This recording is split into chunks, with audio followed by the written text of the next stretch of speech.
Hey there folks, I got one more Mycopunk build showcase I want to put out there, and it's not an acid build despite the obvious elemental pattern I was going with. I really don't like the acid grenade mods all that much. Like, they're fine, but not really exciting. And there's not many guns that can use acid very well. Like, sure, you have the Globler, but I don't like the Globler. It's really hard to use, and like it's not good against, the bigger enemies. At least not, I'm missing a couple mods, so not what I found.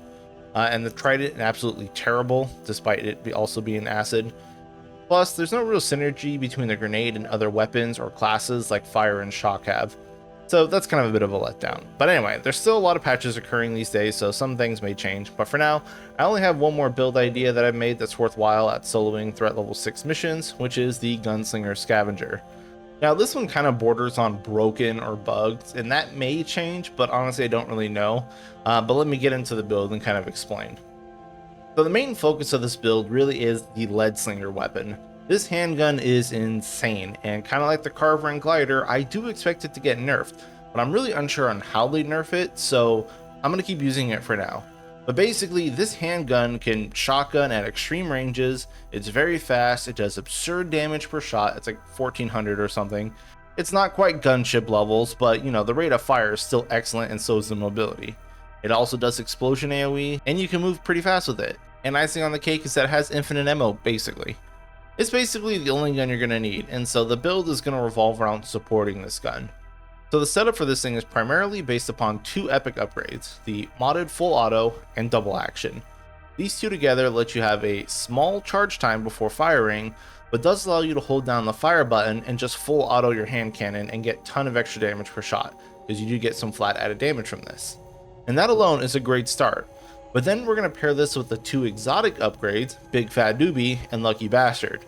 Big Fat Doobie reduces your magazine size to 1, but grants even more flat added damage, giving us almost 270 additional flat damage per shot, and also increases our max range significantly, but it does reduce our fire rate.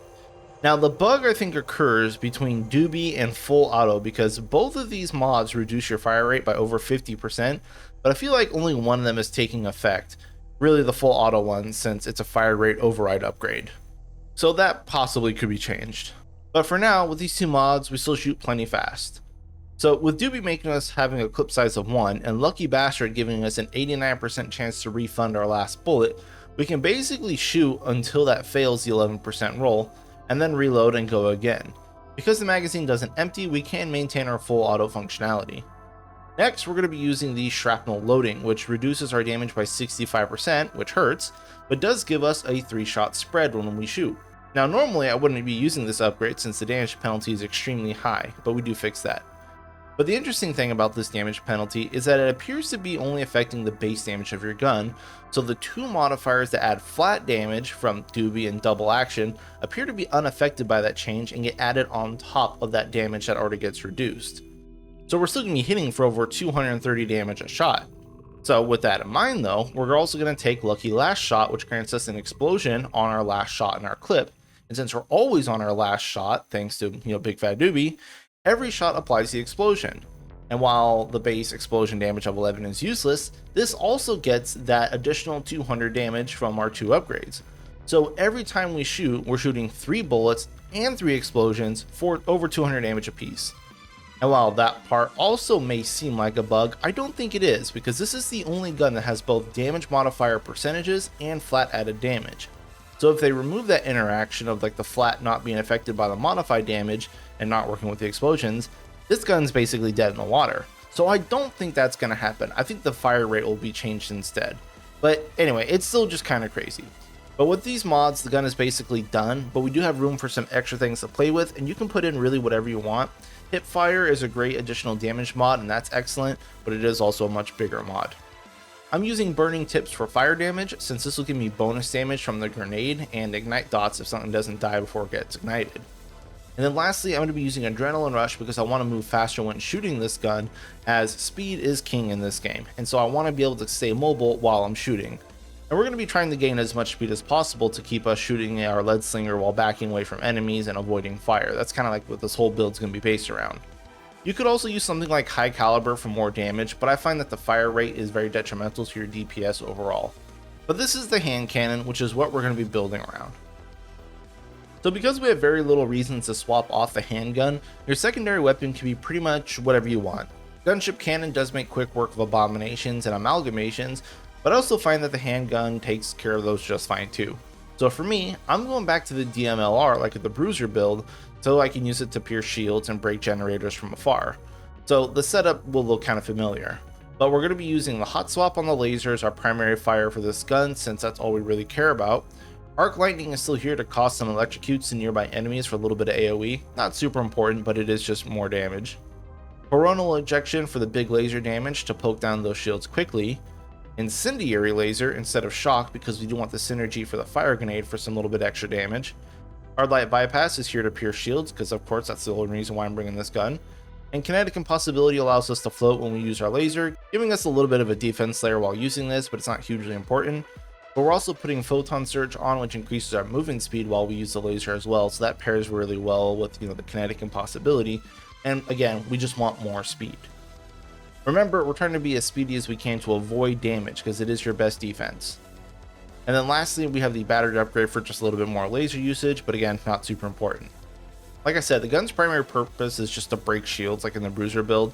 It's a handy tool that I really like to have in my back pocket, especially when we have overlapping shield guides near each other. That gets really annoying to deal with. So this is my backup weapon, but otherwise full hand cannon.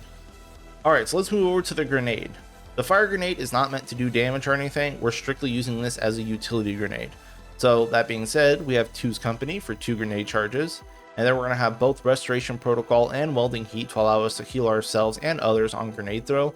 So this is going to give us our on-demand heals when we need it. Cheap Material and Heated Charge will give us reduced cooldown for more heals. And then we're going to have Napalm here to give extra damage for our laser and hand cannon, which is where that whole fire synergy comes from. It's basically like giving both those weapons another upgrade, so yeah, we'll take it. Lastly, we're going to have Volatile Explosives to give us an extra bounce on our grenade throw. I don't think the bounce is particularly useful, but I mean, it fits here and it occasionally hits an extra enemy or, hits an enemy twice or bounces to another nearby pack of enemies. So, I mean, it's a little bit better at clearing because of that, but again, not super important here. None of the other grenade mods are really going to be helping us out a whole lot since we're just using this grenade predominantly to heal. Now, regarding the character choice, I'm going to be going with Scrapper with this setup because honestly, I think Scrapper has the best mobility, and again, that's the main point of this build. Glider is okay, but it really shines in co-op, and honestly, the Glide isn't really the best. I don't think Glider has really good mobility. So anyway, Scrapper, let's go over what we're using here. Jungle Gym will give us 2 pole charges and allow us to have 2 poles out at the same time, which is very nice, keeping up your mobility, as you can just jump around from pole to pole. We have Beehive because it will give us a big AoE bee bomb to throw at enemies, and it does do surprisingly good damage, so it's excellent bomb to throw at a bunch of small enemies that are grouped up as we swing by, because we don't have the best AoE with the Lead Slinger and the DMLR, so the Beehive is a nice option to have because it does just get rid of all that little trash. Then we're going to have Frantic Mechanism, which is going to grant us stacks of scrap as we kill enemies, and this is going to give us more speed while we have these scrap stacks. We can usually sit around 20 to 30 scrap stacks, so this is about 4 to 5 speed increase, which is very nice because it will stack with our other speed increases from like Lead Slinger and the DMLR, so we end up moving really fast. Next, we're going to have Polished Chassis to give us slide speed increase, which I do now love, by the way, because I love sliding into interactable objects and using them while staying mobile. It's a lifesaver, especially in the planetary defense missions. We have Aft Thrusters here to give us forward momentum on the jetpack to make it just a little bit better at escaping enemies. And then we're going to have Fire Affinity to just give us a little bit more fire application for our weapons. Again, not super necessary, but we don't really have a whole lot of other good options here. Solar Panel is going to give us cooldown reduction for our poles, which is always nice. Stolen Nanites will give us health regeneration while we use our poles, and it's really good actually because it just got fixed in the last update. So we can get some healing there as well as from our grenades. So we have actually a lot of healing available to us. And then lastly, we have our Reinforced Plating giving us more HP just to make us a little bit sturdier.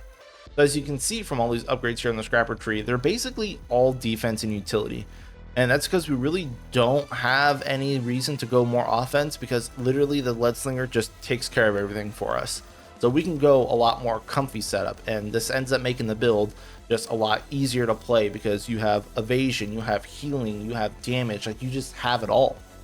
So the entire playstyle for the build, as you can see from clips and stuff, is actually rather boring because it's just move and shoot the Lead Slinger, and everything else is just to make up for bad play or accidents or whatever. The movement speed on Scavenger is outstanding, allows us to keep extremely mobile and avoid enemies and attacks, which makes the whole build just easy mode since it's just kind of hard to fail with this. And the Lead Slinger can one-tap pretty much all the normal enemies, quickly destroy abominations, and it handles everything at extreme ranges, which does keep you away from enemies and enemies shooting at you. So really, there's like no downsides. And that's precisely why I expect it to get nerfed, but who knows when that's going to happen. But for now, this setup is probably one of the comfiest ways to get through missions, though I think the gunship cannon definitely holds its own too. But yeah, everything should be pretty self-explanatory by this point. Gunslinger, Scavenger, Zooms, and I recommend giving it a try. So yeah, thank you all for watching, and good luck out there, folks.